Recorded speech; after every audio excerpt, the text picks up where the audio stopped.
Bonjour à Botou, bonjour à Dédougou et bienvenue sur cette nouvelle audience du tribunal de l'actualité. C'est sur la télé interactive Truy TV et en simultané sur Radio Watt FM, c'est la radio 100% urbaine.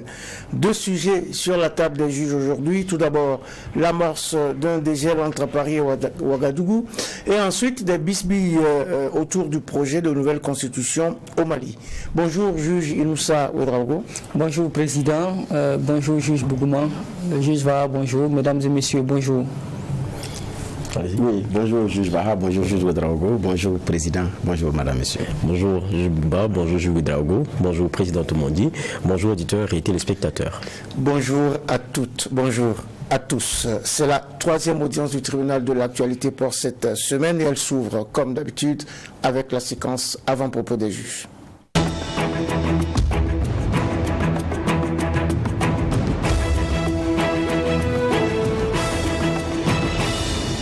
C'est la séquence avant-propos des juges, prisée des juges, mais prisée également de vous autres qui nous écoutez et qui nous suivez. On commence par Bernard Bougman. Merci président. Mon avant-propos va concerner effectivement un jeune Ivoirien deux Ivoiriens qui ont conçu un casque de moto connecté qu'on pourrait appeler un casque intelligent.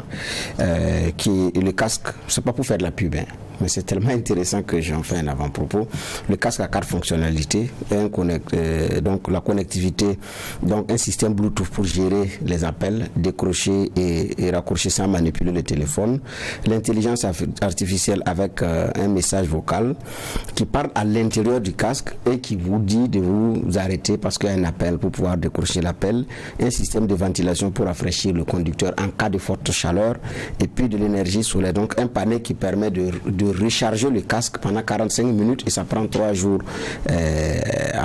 jusqu'à 3 jours d'usage. Voilà. Donc ce qu'il veut ajouter, c'est faire en sorte que le casque puisse alerter en cas d'excès également de visite. Et puis bon voilà. Donc aujourd'hui avec l'intelligence artificielle, avec ce qu'on a comme moyen, c'est facile de faire des choses simples. Et il dit que c'est parti d'ailleurs d'une douleur qu'il a vécue quand il était étudiant à Ouagadougou ici. Son ami qui était au guidon de sa moto a décroché un appel et puis bon, par inadvertance, il a fait un accident et il n'a pas survécu. Et donc c'est depuis lors qu'il réfléchissait à un système qui pourrait permettre de faciliter la circulation en étant au téléphone en cas de choses, en cas de nécessité. Et donc, j'ai dit c'est une belle trouvaille. Et pour un pays comme le Burkina Faso, où il y a plein d'engins à 2 roues, où il y a plein de motos, et d'ailleurs, les uns les autres attendent qu'on les sensibilise avant de porter le casque. Parce que quand vous parlez de casque, il y en a qui disent qu'il faut sensibiliser les uns les autres d'abord, il faut prendre le temps de sensibiliser les gens, sinon, avant de... Bon, j'ai dit, on a suffisamment été sensibilisés. Et puis, c'est qui qu'on sensibilise pour s'habiller chaud quand il fait froid? Personne. Donc ici, c'est parce que c'est le casque qu'on n'a pas idée des effets qu'on a sur notre organisme. Sinon, quand il fait froid, on ne sensibilise personne, mais il court chercher son blouson. C'est la même chose.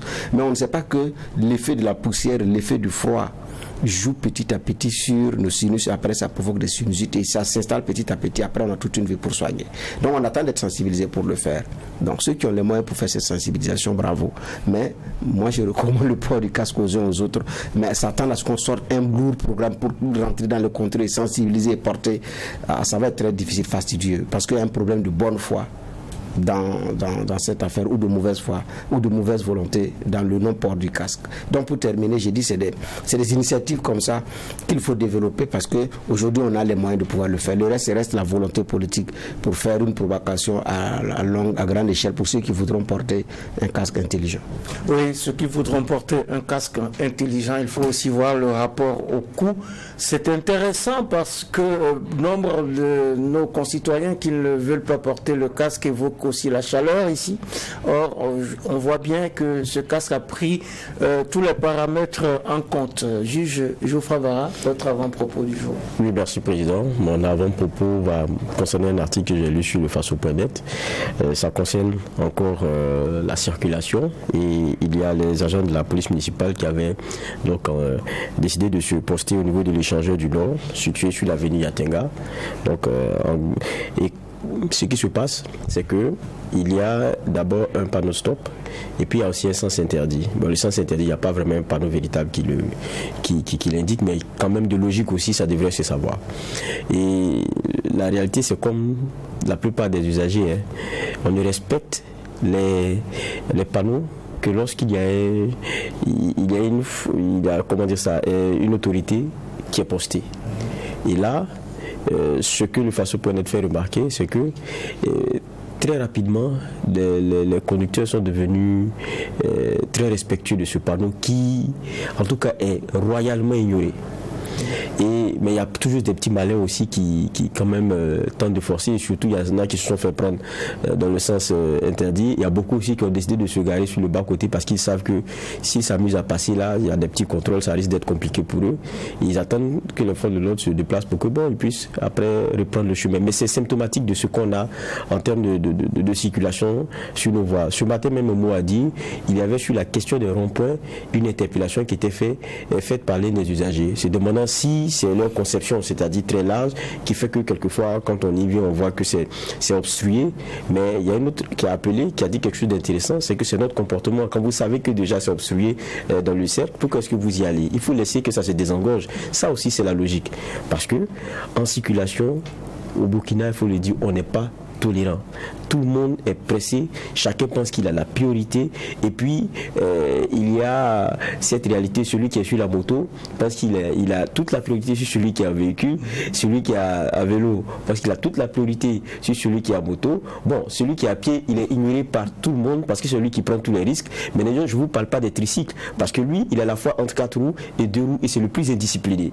C'est ça un peu, on va dire, un genre de caricature de notre circulation. Donc c'est une invite à ce que les gens soient plus disciplinés. C'est seulement comme ça qu'on peut avoir la fluidité. Si tout le monde est pressé, personne n'arrivera à temps, parce que tout le monde pense qu'il a la priorité, alors qu'il y a des codes qui régissent la circulation sur la route. Plus peu qu'on soit attentif à cela, on sauvera des vies. On a des petits frères qui prennent ces voies-là. Il faut que chacun se sente responsable d'une façon ou d'une autre. Et c'était l'interpellation de ce matin. Oui, il faut effectivement que chacun se sente responsable et se remémore cette belle chanson de Amadou Balaké, Ouagadougou Circulation. Il nous a votre avant-propos du jour. Merci, Président. Je voudrais aller du côté du Nigeria. Le 25 février prochain, se tiendra donc au Nigeria une élection présidentielle qui va permettre donc le remplacement du président Buhari qui a fait ses 2 mandats. Il se trouve malheureusement que la situation sécuritaire est très délétère là-bas, avec le terrorisme, le djihadisme, avec Boko Haram notamment, mais aussi la criminalité de façon globale est très élevée. Et du coup, il y a également des tensions séparatistes au sud notamment du Nigeria, qui fait que l'organisme en charge donc des élections là-bas a indiqué hier qu'il se pourrait que ces élections-là soient reportées du fait justement de l'insécurité.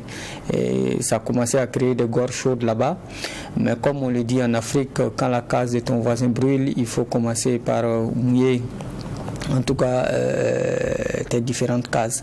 Donc au Burkina, on est face à une situation sécuritaire difficile. Il y a eu un colloque international qui s'est tenu ici justement relativement à cette question d'organiser des élections donc dans un contexte de crise. Et je pense que les autorités en charge de l'organisation des élections en général au Burkina et nos autorités doivent regarder du côté du Nigeria ce qui se passe pour voir comment effectivement ils peuvent s'en inspirer afin que malgré les élections et malgré la situation sécuritaire difficile, nous allons dans tous les cas aboutir à l'issue de la transition à une élection qu'on veut libre, transparente. Et donc je voudrais saisir cette occasion pour inviter justement nos autorités, la CENI, etc. à regarder du côté du Nigeria et à voir comment nous on peut anticiper par rapport à toutes ces questions-là, même si le colloque a déjà jeté les grandes lignes de cela, afin donc qu'on puisse déjà réfléchir à comment on déroule notre calendrier pour que le jour J, on soit vraiment dans le temps. fin prêt pour pouvoir organiser ces élections afin donc de terminer en beauté cette transition. Il faut qu'on termine en beauté cette transition. Il y a 7 élections présidentielles sur le continent au cours de cette année 2023. C'est le Nigeria qui ouvre le banc, mais attention, ce n'est pas encore gagné pour le 25 février. La situation sécuritaire étant ce qu'elle est, il travaille là-bas encore aujourd'hui à faire en sorte que cette élection se tienne pour ne pas créer des problèmes institutionnels ou constitutionnels par la suite.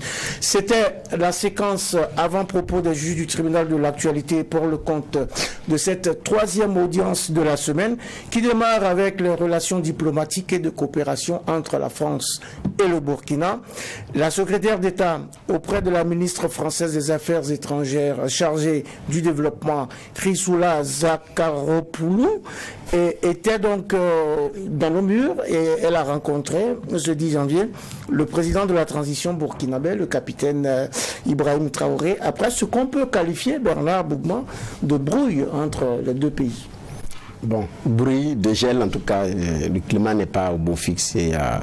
En tout cas, il y a une sérénité qui n'est pas dans l'air entre la France et le Burkina Faso. Et hier, j'ai eu un sourire quand je zappais comme ça, je suis tombé sur la chaîne de télévision française, excusez-moi de dire, France 24, qui titre qu'une secrétaire d'État au Burkina pour rencontrer le capitaine Ibrahim Traoré, une secrétaire d'État quelconque. La France. Pourtant, c'est un officiel français. Oui, c'est un officiel. Le média ne connaît pas le nom de la secrétaire d'État. Et ensuite, c'est le secrétaire d'État à quoi? C'est pas dire une secrétaire d'État. C'est une quelconque, comme un quelconque personnage qui est venu rencontrer le président burkinabé pour échanger. J'ai trouvé ça curieux, mais bon, il faut comprendre, c'est de la com derrière aussi, quoi. Bon, ça m'a fait sourire et puis bon, voilà. Ça peut dire que, disons-nous la vérité, entre les deux pays, ça ne va pas. Et ça ne va pas parce que quand vous dites que vous n'avez plus confiance en celui que j'ai désigné pour me représenter chez vous, c'est que ça ne va vraiment pas. Parce qu'en le disant, ça veut dire que vous n'avez pas confiance en moi, je n'ai pas fait un choix qui reflète et tout. Donc vous remettez en cause moi-même d'abord mon choix. Donc vous remettez la confiance que j'ai placée à mon représentant qui vous parle là-bas. Donc, c'est-à-dire, il y a effectivement, et quand on dit qu'il n'est plus un interlocuteur fiable, la France si belle qui ne joue pas avec son image se sent touchée parce que c'est aussi ça la réalité. Parce que vous envoyez quelqu'un qui vous accrédite, qui parle aux autres diplomates. Et la France est la porte d'entrée de l'Union européenne. Donc, et quand c'est comme ça, comment est-ce que ces pairs de l'Union européenne vont regarder? La question c'est qu'est-ce qu'il a bien pu faire, qu'est-ce qui s'est passé. Donc ça met mal à l'aise non seulement la personne concernée, mais la France en tant que telle. Donc naturellement ça, il faut dire que le climat il n'est pas au beau fixe. Peut-être que sous d'autres tropiques, un ministre des Affaires étrangères aurait pu venir, mais compte tenu de la brouille, peut-être d'une relation et de ce qui se passe à Ouagadougou, pour le moment on a préféré envoyer une quelconque secrétaire d'État pour venir rencontrer le chef de l'État burkinabé. Certainement c'est pour éclaircir un certain nombre de choses. Et donc si c'est pour éclaircir un certain nombre de choses liées à cela, parce que la réalité c'est quoi? On demande à l'ambassadeur de partir, il y a la force Sabre qui doit plier bagage. D'ailleurs, en février, c'est juste à côté. Et on se rappelle que l'ambassade de France au Burkina a été tapée quand même 2 fois. Sans oublier l'Institut français à Ouagadougou et à Bobo. Oui, c'est quand même c'est suffisant pour que les uns et les autres se parlent directement. Donc, avant, c'est... Si le capitaine était un président, lui, peut-être qu'à l'heure là, il était déjà parti à Paris puis revenu, comme il est de tradition sous le tropique. Mais là, c'est la France qui se déplace, certainement, pour qu'ils se parlent. C'est sûr qu'il y a un message de la France à donner au Burkina et c'est sûr qu'elle va repartir également avec un message que le Burkina a pour la France de nos ancêtres. Ouais, pour les autorités françaises de la France de nos ancêtres, les Gaulois, quoi. Donc la réalité, mais c'est normal qu'ils se parlent parce qu'on ne peut pas rester dans la brouille. C'est normal qu'ils se parlent pour que chacun sache réellement ce que l'autre veut. En fonction de ça, la collaboration est facile. Et elle a même dit, chaque choix a ses conséquences et c'est naturel. Donc, certainement, ils vont se parler et puis dire, bon, qu'est-ce que je veux avec vous? Parce que dans la coopération, ce qui est important, c'est d'abord savoir ce que je veux et demander clairement à l'autre ce que je veux. S'il peut me donner, s'il ne peut pas me donner, s'il peut m'aider, s'il ne peut pas m'aider, Voilà. Et moi, en retour, qu'est-ce que j'offre également? Parce que c'est normalement gagnant-gagnant.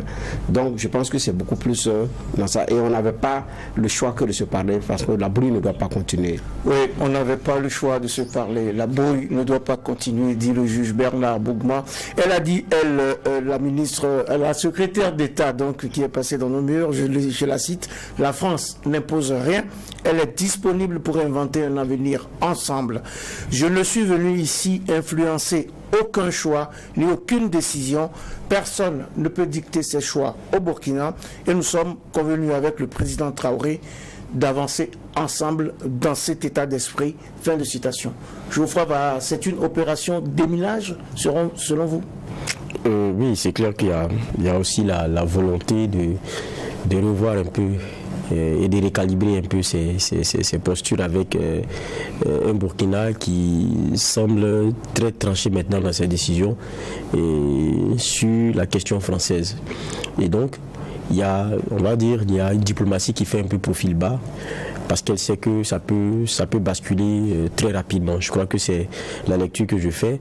Et puis, comme vous voyez sur la question de l'ambassadeur, elle dit qu'ils vont régler ça dans la bonne entente et avec tout ce qu'il faut mettre de façon diplomatique autour. Dans les canaux diplomatiques. Voilà, ça veut dire que pour eux déjà c'est comme si c'était acté, maintenant il faut mettre la forme. Parce qu'à partir du moment où un pays dit je n'ai plus confiance en votre représentant ici, ça veut dire ce que ça veut dire. Et dans son discours, le mot souverain, parlant du Burkina, revient plusieurs fois. Indépendant, pareillement. Et souhait du Burkina, c'est des éléments qui reviennent très souvent. Comme pour dire, chacune des choses qui se fera, ça se fera selon ce qui vous convient. Au Burkina. Voilà, selon ce qui vous convient. Mais est-ce que ça a toujours été comme ça? Est-ce que ça sera vraiment toujours comme ça? C'est la grande question aujourd'hui, puisque on a un Burkina qui est en train de faire un axe Moscou qui devient plus intense. Donc forcément, géostratégiquement, il y a aussi une France qui essaie de se repositionner dans tout cela, qui n'a pas envie de partir, qui veut garder aussi ce lien. Et le Burkina n'a pas forcément aussi intérêt à couper les ponts avec qui que ce soit. Tant que dans cette lutte-là, on peut avoir donc comment dire cela, on peut avoir des contributions positives et sincères. Il ne faut pas s'en faire l'économie, mais il faut imposer la sincérité et la positivité dans la contribution. Je pense que c'est ce que le Burkina est en train de rappeler ici petit à petit. On l'a entendu avec le président Ibrahim Traoré lui-même, on l'a entendu avec le Premier ministre lui-même. Donc, je pense que c'est des éléments aujourd'hui qui sont majeurs, qui sont exprimés.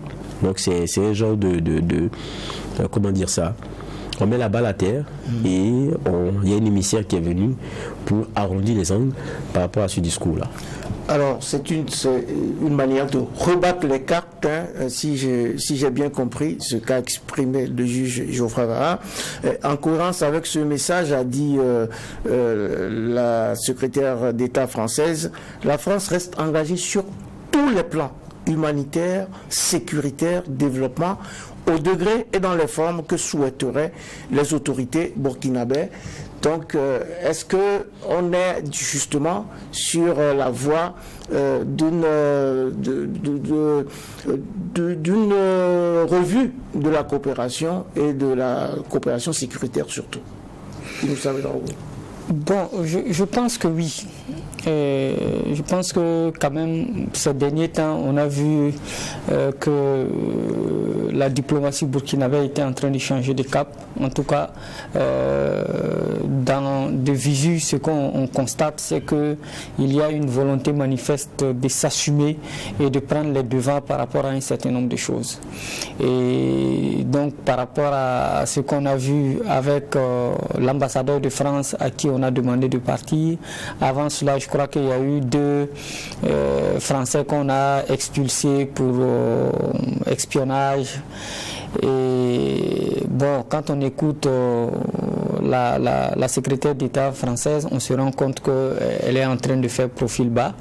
Maintenant, jusqu'où iront les autorités burkinabées, c'est là toute la question. Parce que quand on l'écoute, elle semble dire que la balle est dans le camp des Burkinabés. Si les autorités burkinabées veulent que la France reste aussi bien au plan humanitaire, au plan militaire qu'au plan diplomatique, la coopération bilatérale, ils resteront. Maintenant, si les autorités françaises et burkinabés ne veulent plus de la France ici, évidemment, voilà, ils tireront toutes les conséquences. C'est un peu comme ça que moi j'ai compris un peu le message. Donc moi je regarde beaucoup plus du côté des autorités burkinabées qui n'ont pas encore véritablement communiqué sur cette visite de la ministre d'État. Qu'est-ce qu'ils se sont dit, sur quoi ils se sont entendus? Est-ce que le départ de Sabre est acté? Est-ce que le départ de l'ambassadeur de France qui a été demandé est acté? Et elle a ajouté que tout ce qu'on fera, bon, on subira, bon, en fait, on les prend, toutes ces décisions-là, avec les conséquences qui vont avec.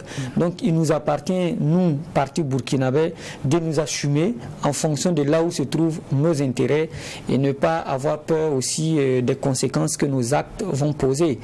Si on pense en tout cas que ce que nous sommes en train de faire aujourd'hui est dans l'intérêt du peuple burkinabé, dans l'intérêt de l'avenir de ce peuple-là, évidemment il faut foncer, mais tout en tenant informé le peuple burkinabé, parce que ça a toujours été là le couac.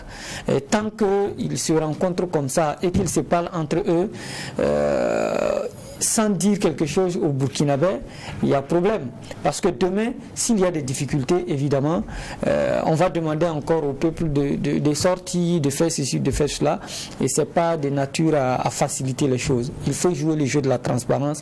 Nous sommes dans un monde de transparence. On ne dit pas qu'il faut régler les affaires de la République dans la rue, bien évidemment, mais il faut faire en sorte de tenir informés les Burkinabés sur un certain nombre de choses. Moi, jusque-là, j'attends la part je dirais pas de vérité, mais en tout cas informationnelle de la part de nos autorités pour comprendre exactement de quoi ils ont parlé et de quoi tout cela retourne. Oui, c'est vrai qu'il faut encore qu'on attende de voir non seulement ce que disent les autorités burkinabées, mais comment ils agissent effectivement dans le sillage de ce que nous sert aujourd'hui, puisque Chrysoula Zakharopoulou a parlé d'écoute, de respect, d'humilité, et dit que la France est en mesure de faire moins ou de faire plus.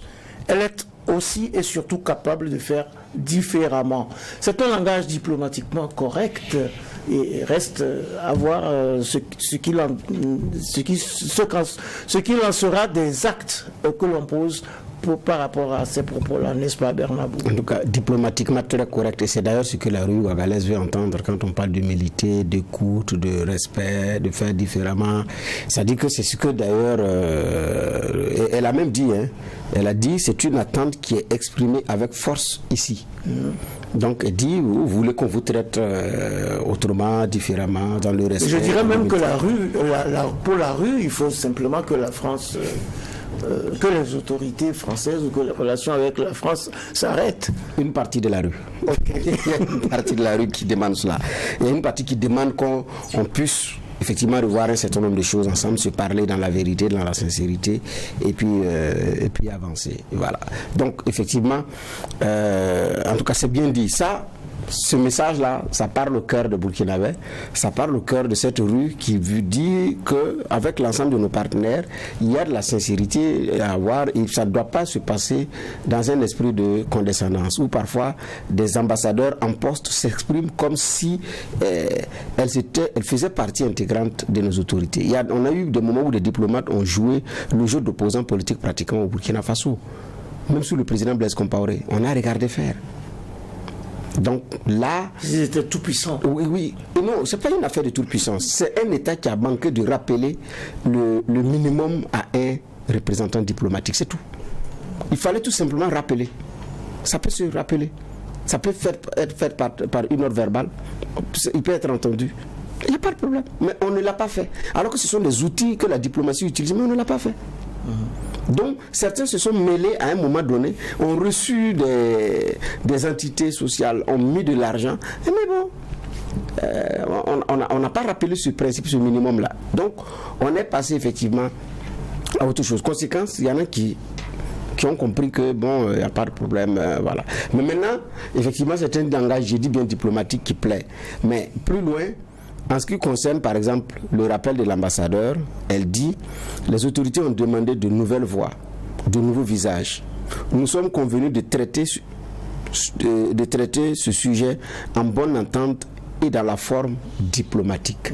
C'est-à-dire qu'elle ne nous dit pas que Paris a accédé ou Paris a refusé, mais elle a dit que ça va être traité dans la forme diplomatique, alors qu'effectivement dans la forme diplomatique il y a d'autres usages en faisant intervenir les conventions pour pouvoir effectivement aller de l'avant. Mais bon, c'est normal, la France est le pays de la diplomatie, hein. C'est d'ailleurs sa force.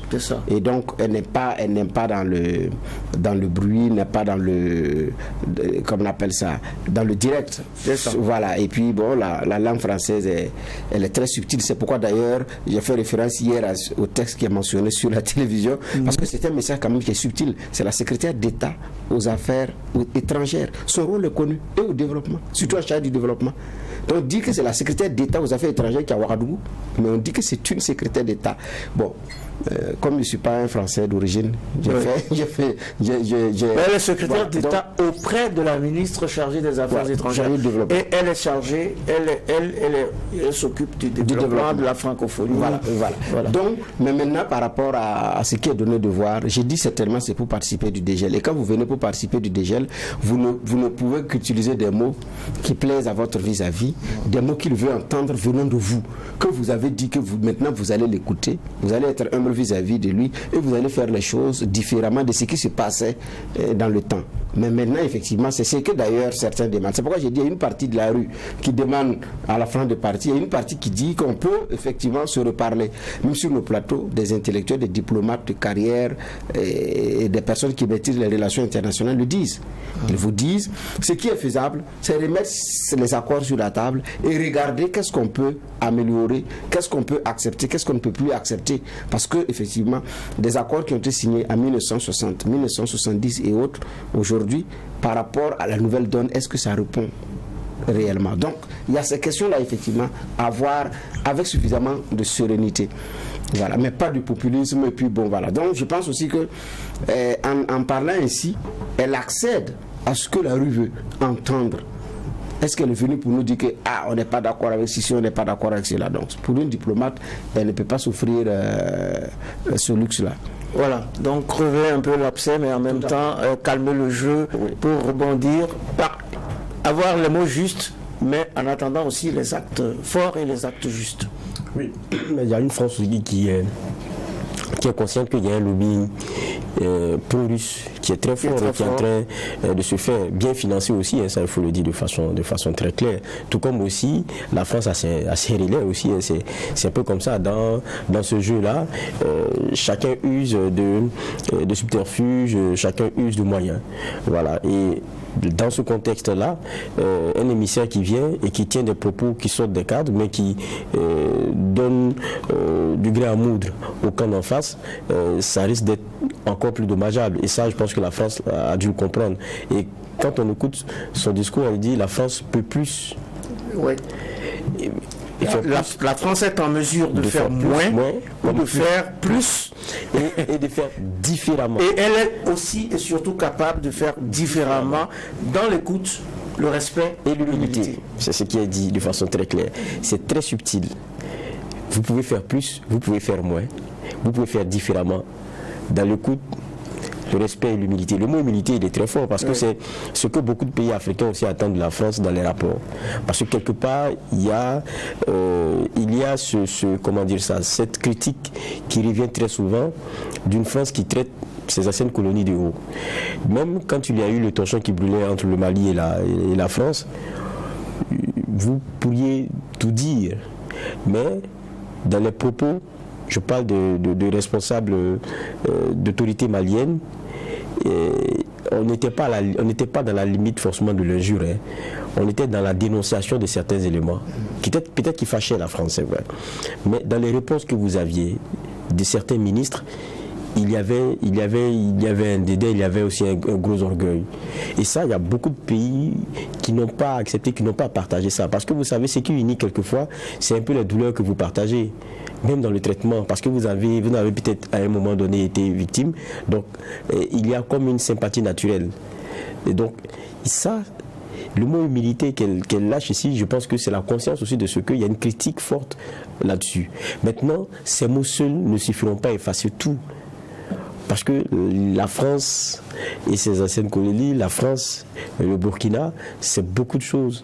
Même quand vous allez aller très loin au moment où on parle de la question de l'indépendance, où on essaie de voir dans quel régime on va aller, comment est-ce qu'on va y aller, et qu'il y a une volonté, je parlais du Monaba Koubli en 1958, de mettre sur place une monarchie constitutionnelle.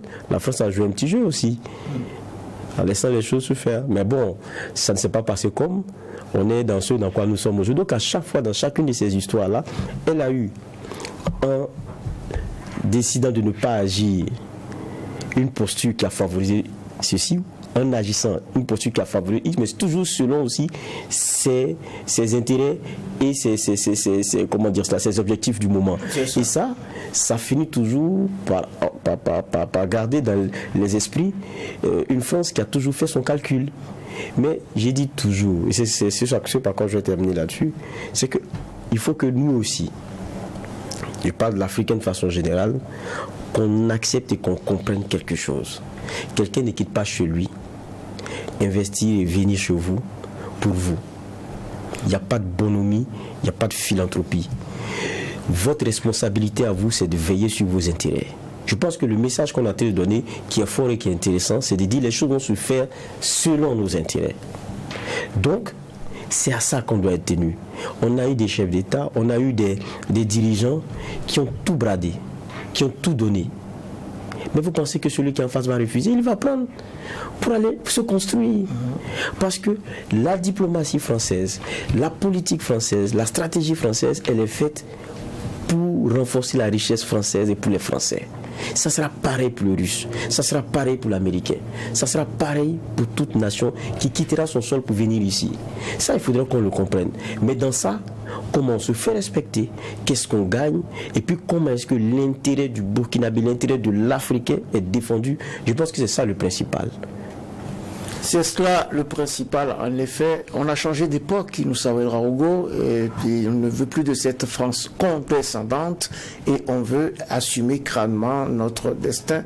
Mais en face, il faut qu'il y ait des acteurs, effectivement, comme vous l'avez dit tout à l'heure, qui s'assument et qui posent des actes concrets au-delà du diplomatiquement correct. Oui, c'est ça le nœud du problème. On a beau critiquer, on a beau parler, moi, en tout cas, tous ces discours-là, c'est bien beau. Et la dame, la secrétaire d'État a indiqué qu'ils ont entendu le message de nos autorités. Mais ce message-là, c'est quoi? Qu'est-ce que ce message dit? Pour moi, c'est le fond du débat. Et elle a dit des mots gentils, nous allons écouter, nous allons être humbles, etc., etc. Moi, tout ça, je dis une fois de plus, c'est des discours, c'est de la diplomatie. Dans les faits, c'est quoi? Parce que souvenons-nous que le débat sur la France-Afrique, par exemple, tous les présidents qui se sont succédés ces 15-20 dernières années à la tête de la France ont toujours dit qu'avec la France-Afrique, c'est terminé. Ils l'ont toujours dit. On se rappelle du discours de Sarkozy, on se rappelle même du discours de Macron ici à l'université. Mais après, qu'est-ce qui se passe? La France n'a que ses intérêts, la France défend ses intérêts partout. Et la France a besoin de l'Afrique, de ses anciennes possessions en Afrique en tout cas. À nous de nous assumer jusqu'au bout. Si nous disons que nous voulons d'une indépendance totale, nous l'assumons avec toutes ses conséquences. Si nous voulons des relations avec la France, mais de façon clarifiée, avec nous aussi nos intérêts sur la table, nous l'assumons crânement. Mais il ne faut pas faire du jeu de l'équilibre. Moi, c'est ça toute ma préoccupation. Ça veut dire tenir un discours dehors avec les populations pour contenter les personnes qui veulent d'une relation vraiment correcte entre nos deux pays, débarrasser de toute condescendance et de toute exploitation. Et puis, on se retrouve entre quatre murs et puis on dit bon, c'est quelques excités qui sont dehors, sinon nous on n'a pas de problème. Parce que moi je me souviens d'une interview que j'ai faite avec le prédécesseur de Luc Alade, où il disait que eux ils traitent avec des autorités burkinabées, ils discutent avec nous, nos autorités.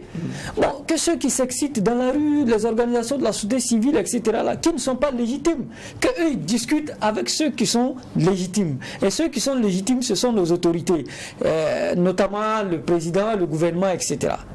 Et que c'est par rapport à ça qu'ils prennent leurs décisions. Et donc, si ce qu'ils prennent comme décision ne plaise pas aux Burkinabés, qu'ils aillent voir avec leurs autorités. C'est ce qu'ils ont dit en filigrane. Et effectivement, on se rend compte que quelque part, il y a le fait que la France est là et qu'elle se bat pour ses intérêts, etc., que nous dénonçons, mais il y a aussi d'autre part le fait que nos autorités doivent s'assumer jusqu'au bout. C'est pourquoi moi je serais intéressé, et je sais que beaucoup de Burkinabés aussi seront intéressés de savoir quel est le message que le président Ibrahim Traoré a passé à la secrétaire d'État. Parce qu'au finish, c'est ça qui est déterminant. Si il lui a dit clairement que voilà, le Burkina entend s'assumer. Nous ne voulons plus par exemple de telle ou telle chose, il y a tel ou tel élément dans les accords qui nous lient, que nous devons relire. Voilà, ça ce sont des choses concrètes que nous devons faire. Au-delà vraiment de deux personnes, de deux personnalités qui se voient, qui se discutent, moi je souhaiterais que les diplomates burkinabés soient mis à profit, qu'on s'asseye, qu'on regarde les différents accords qui nous lient depuis plusieurs années. Qu'est-ce qui est bon pour nous dans le contexte actuel?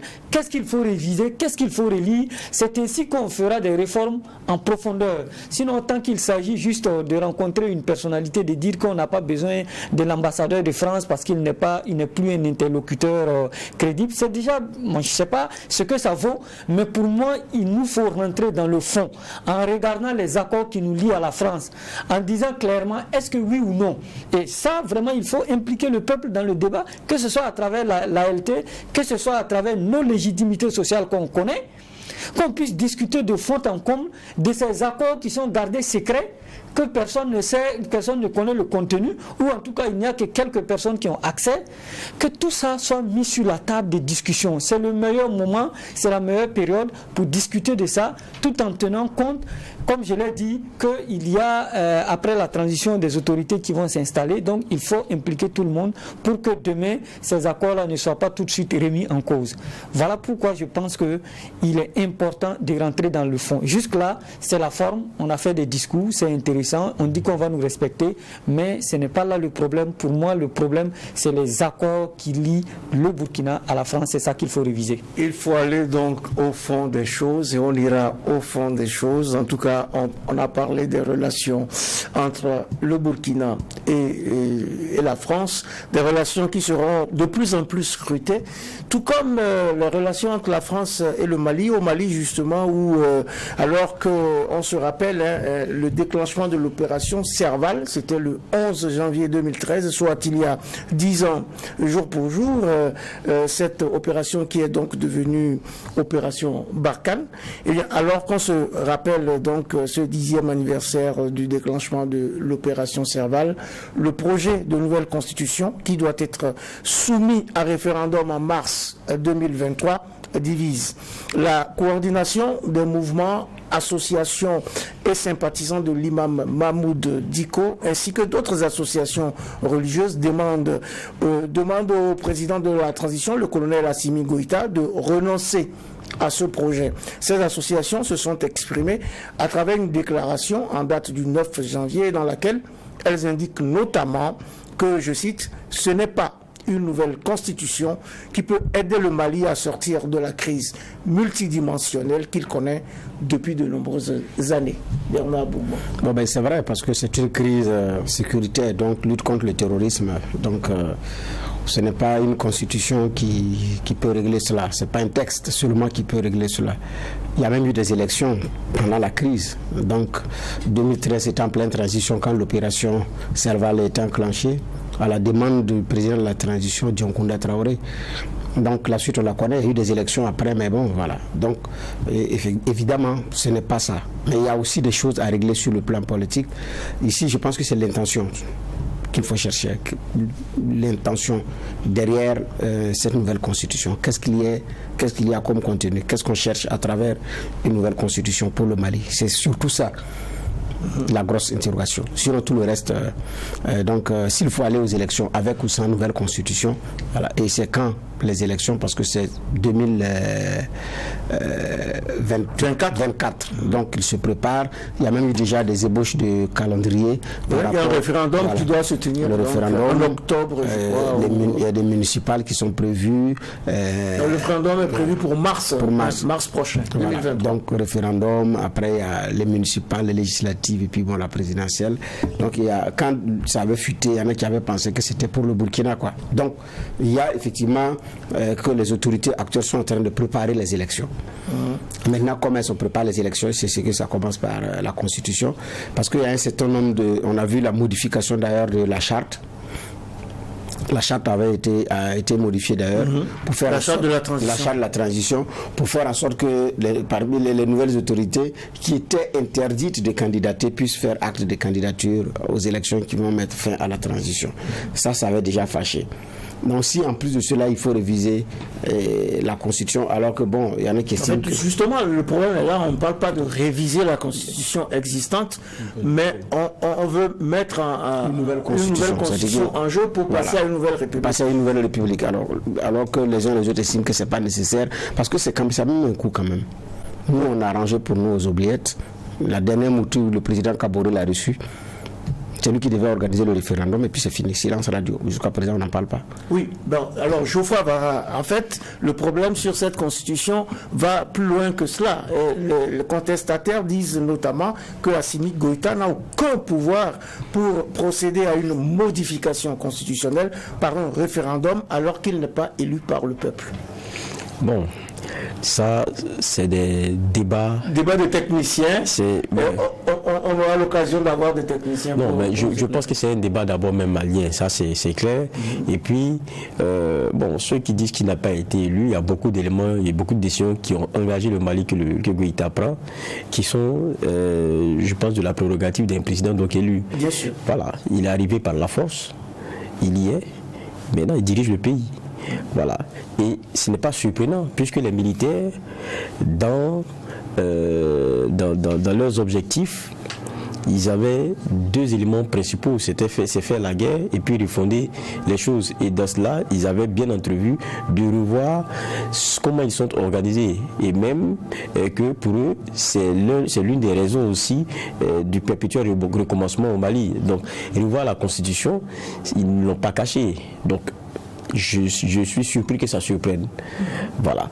Maintenant, qu'est-ce qu'ils ont mis dedans? Je pense que c'est en octobre dernier là que Goïta, je pense que c'est le 11 octobre que Goïta a reçu le projet. Le 12 octobre. Le 12 octobre. Ouais. Il avait mis une commission en juin qui avait, je pense, 2 mois. Après, ils ont eu un peu plus pour pouvoir continuer de travailler. Et puis, l'avant-projet, ils sont venus, le lui ont déposé. Maintenant, après, il faut que ce soit soumis aux Maliens pour qu'ils en décident. Mais je crois aussi que ce qui est en train de rattraper aussi un peu les militaires au pouvoir, c'est que l'autre pan, c'est-à-dire sécurité, ça commence aussi à faire débat. Au Mali, on n'est plus comme au début où on disait avec les nouveaux partenaires, on a inversé la tendance, on est ceci, on est cela. Aujourd'hui, sur la question de la sécurité, il y a beaucoup de critiques qui fusent concernant les militaires. Et on connaît comment au Mali, les leaders religieux ont un poids important. Ils se sont tués pendant longtemps. Ils ont commencé aussi, eux, à parler. On a les proches de l'imam Diko qui disent clairement sur la question de la Constitution, bon, écoutez, nous, c'est pas une préoccupation. En fait, qu'est-ce qu'ils veulent dire? La préoccupation, c'est la question sécurité. Vous avez dit que vous allez nous ramener la paix et on se rend compte que ça piétine. C'est ça la vérité. Donc, nous reconcentrer sur autre chose, on ne veut pas. C'est le message en fait qui est en train d'être donné. Ce n'est pas que ils ne se rendent pas compte du caractère impérieux de refonder un certain nombre d'éléments, parce que regardez dedans, il y a la possibilité que le président soit démis en plein mandat. Ça, c'est ce qui n'existait pas aussi avant, pour dire que même quand on est président, ce n'est pas ce n'est pas un ticket donné pour 5 ans. Vous pouvez descendre en cours de route, ce qui est majeur. Maintenant, derrière, ils disent que c'est haute trahison, qu'est-ce qu'il faut mettre dedans. Il y a beaucoup d'autres éléments qu'ils ont essayé de mettre, même sur la question des nominations, même quand vous venez, vous ne pouvez pas nommer n'importe qui, parce qu'ils ont essayé de travailler à ce qu'il y ait un genre de méritocratie et tout. Tout ça, c'est vrai, c'est important pour le Malien. Mais ils se disent, ok, c'est comme au Burkina à un moment donné, comme on disait sous l'époque d'Amiba, sous le régime d'Amiba. Ok, c'est bien, réconciliation, oui, ça c'est bien, oui. Mais la guerre, là, on dit quoi? Je pense que c'est ça qui devrait être le principal. C'est la même chose. C'est sûr à quoi les Maliens sont en train d'être amenés. Et je crains fort que ça monte un peu plus dans les jours à venir, parce que c'est l'insatisfaction sur la question de la lutte contre le terrorisme là qui fait qu'on fait la fine bouche sur tout autre sujet que le militaire veut aborder. Parce qu'on se dit, cher ami, c'est pas le principal. Je crois que c'est le message et c'est comme ça que je lis un peu les sorties. Ouais, c'est pas le principal. Il faut aller aux problèmes sécuritaires. Et puis il y a certains religieux qui mettent, leaders religieux qui s'opposent à ce projet en raison justement du concept de laïcité qui, selon eux, constitue la source des offenses contre la religion musulmane observée récemment dans le pays. Mais Geoffroy Avara a souligné tout à l'heure l'influence des religieux, Mahmoud Dicko et d'autres comme le président du Haut Conseil islamique par exemple et d'autres. Il y a normalement demain une rencontre initiée par le ministère de l'administration territoriale dans la perspective de l'organisation du référendum de ce projet de nouvelle constitution. Et ces signataires de cette déclaration disent qu'ils n'y seront pas. C'est demain, le 12 janvier. Alors est-ce qu'on va vers un bras de fer dans cette histoire ? Bon, avant de répondre à votre question, je voudrais, quand vous avez parlé du 10e anniversaire de Serval, je voudrais dire qu'avant Serval, quand même, il y a eu des forces de la CEDEAO qui sont allées au Mali, et le Burkina faisait partie des tout premiers contingents, avec le colonel Gilles Bationo, à qui je rends un vibrant hommage avec tous ces hommes, parce qu'ils ont fait un formidable travail. Il y avait, dans les années 2013-2014, des gens qui donnaient le nom de Gilles Bationo à leurs enfants, alors qu'ils n'étaient même pas chrétiens. Ils donnaient ils donnaient Bationo simplement parce que le colonel Bationo avait conduit des hommes là-bas qui avaient fait un travail formidable dont on parle toujours au Mali, et je voudrais leur rendre hommage pour ce travail-là. C'est important de le rappeler, de le souligner. J'ai parlé de Serval en raison de la date pour montrer que c'était l'anniversaire. Oui, vous poursuivez. Maintenant, par rapport au débat qui se mène au Mali, c'est tout à fait normal. Moi, je pense que ça pose déjà le problème de la non-inclusivité de tous les acteurs en amont. Parce que le débat se pose maintenant, alors qu'il y a bien longtemps que le processus d'élaboration d'une nouvelle constitution est en débat au Mali. Ça fait plusieurs mois qu'ils sont là-dessus. Je suis surpris que ce soit maintenant que Mahmoud Dicko, qui est un acteur majeur, pose le débat. Pourquoi maintenant qu'on est en train d'aller vers le référendum? Puisqu'on ne débat plus du contenu. Même ici, on avait discuté du contenu de cette constitution-là, que les acteurs, les autorités maliennes voulaient en tout cas une constitution endogène. Le projet avait été mis entre parenthèses, une commission restreinte avait été commise pour relire un certain nombre de points, d'articles. Donc ce travail était en cours. Le travail était en cours et c'est maintenant que le travail est bouclé et qu'on est en train de se concerter pour aller vers le référendum que Mahmoud Dicko dit que le président n'est pas légitime pour parler de nouvelles constitutions, etc. C'est un débat interne aux Maliens. Il appartient à l'ensemble des acteurs maliens, en tout cas, de travailler à avoir le maximum de consensus autour de cette constitution qui va régir leur vie dans les années à venir, afin donc qu'il n'y ait pas de couac. Sinon, effectivement, s'il y a des acteurs qui ne se sentent pas concernés par le contenu, évidemment, il va y avoir des couacs de ce genre-là. Et Mahmoud Dicko étant influent, comme vous l'avez indiqué, avec d'autres acteurs religieux, il faut que les autorités maliennes mettent un point d'honneur à les écouter aussi, à discuter avec eux, et puis à trouver les meilleures formes de consensus possibles pour aller vers ce référendum-là qui va permettre donc au Mali d'avoir une nouvelle constitution qui les ressemble et qui les rassemble. Je pense qu'ici aussi le débat est en cours. Lorsque le Premier ministre est allé à l'ALT, il a indiqué qu'il nous fallait une nouvelle constitution. Est-ce qu'on va passer à une 5e République? Je ne sais pas. Mais en tout cas, la leçon qu'on peut tirer de ce qui se passe au Mali aujourd'hui, c'est que si nous voulons aller vers une nouvelle constitution, il faut travailler à l'inclusivité afin que déjà en amont, tous les acteurs soient unanimes et d'accord pour qu'on y aille. Et puis ensuite, on verra comment y aller. Mais le Mali ne doit pas commettre aussi l'erreur que nous avons commise sous notre transition ici en 2015.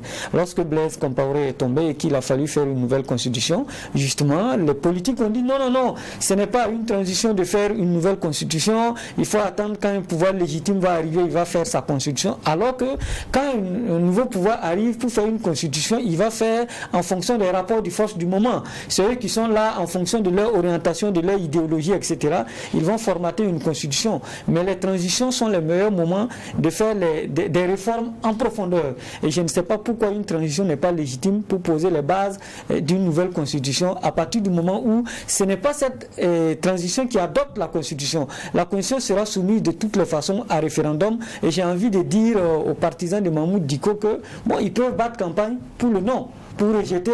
S'ils sont si puissants, si légitimes et si forts comme on le dit, ils battent campagne et puis on rejette simplement cette constitution-là. Alors oui, ça, tout peut se décider dans les urnes. En effet, ce qui se passe au Mali doit également nous interpeller au Burkina, puisqu'on parle de nouvelle constitution, de nouvelle république. On parle de 5e république depuis l'insurrection, je crois.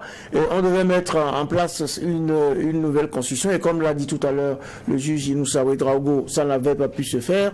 Une constitution de la 5e République a été bel et bien rédigée, adoptée par une commission constitutionnelle, une constitution, dit-on, la plus consensuelle qui a pu exister, mais jusque-là, ce projet n'a pas pu passer par référendum et donc ne régit pas les institutions au Burkina Faso. On reparle d'un nouveau projet de 5e République, d'un nouveau projet de constitution, et avec la mise en œuvre, la mise en avant d'un certain nombre de valeurs. Alors, quelles leçons on tire de ce qui se passe au Mali et comment on se projette par rapport au Burkina? Rapidement, Bernard Bougma. Effectivement, en fait, on a été victime de notre populisme en son temps.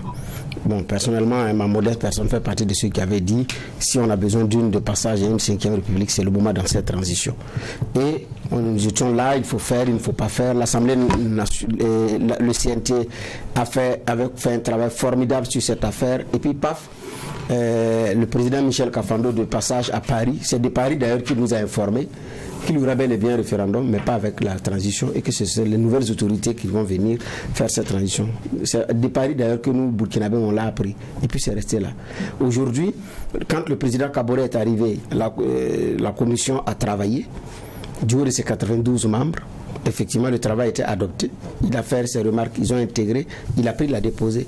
Il veut aller au référendum. Les mêmes Burkinabés disent non, c'est pas possible parce que c'est notre priorité, c'est des milliards pour rien. Alors qu'effectivement, on aurait pu faire, comme on appelle ça, organiser ce référendum sous la transition et puis on passait à autre chose. Aujourd'hui, c'est devenu un problème. Donc, avec les autorités actuelles, si on veut réellement aller à une 5e République et que dans certaines dispositions, notre constitution nous pose véritablement problème, je pense que c'est le moment de régler ça une bonne fois pour toutes avant de passer. Mais en même temps, la question qu'on se pose, c'est qu'est-ce qu'on reproche à la constitution actuelle d'ailleurs. Alors, oui, le dernier mot pour le juge Geoffroy Bara. Qu'est-ce qu'on reproche à la constitution actuelle? Quelles leçons on peut tirer de ce qui se passe au Mali par rapport au Burkina? Je ne vais pas me répéter, mais pour moi aussi, c'est que peut-être que les préoccupations des uns et des autres sont ailleurs, mais la laïcité peut pas être remise ici comme un débat, parce que c'est bien clair, le Mali est une république indépendante, souveraine, démocratique, laïque et sociale. Je pense que c'est ce qui est écrit dans leur constitution. Donc, c'est une continuité. Ça ne peut pas être aujourd'hui un débat. Alors, il faut qu'on rappelle que dans la nuit d'hier, on a eu un nouveau gouvernement. Il y a eu 2 membres, je crois, du gouvernement qui ont changé de casquette. On n'a pas eu l'occasion d'en parler ce matin. On aura l'occasion de revenir là-dessus. Et il y a eu donc un léger réaménagement gouvernemental. Le temps qui nous est imparti est arrivé à son terme et ça s'achève donc cette audience du tribunal de l'actualité qui s'est intéressé aux relations entre la France et le Burkina, mais aussi à ce projet, les contradictions sur le projet de nouvelle constitution au Mali. Juge Inoussa Ouedraogo, merci. Merci, Président. Merci à juge Geoffroy Vara. Merci. Et merci à juge Bernard Bougman. Merci, Président. Merci aux équipes techniques de réalisation ainsi qu'à vous tous, auditeurs et auditrices de Watt FM, téléspectateurs et téléspectatrices de True TV, pour votre attention et pour votre fidélité. Comme on m'a demandé de le rappeler, n'oubliez surtout pas que nul n'est si mauvais qu'il ne vaille rien et nul n'est si bon qu'il soit dépourvu de faute. Prenez-en bonne note et retrouvez le tribunal de l'actualité demain, même heure, même antenne, avec un maillet toujours aussi juste, incisif et sans complaisance.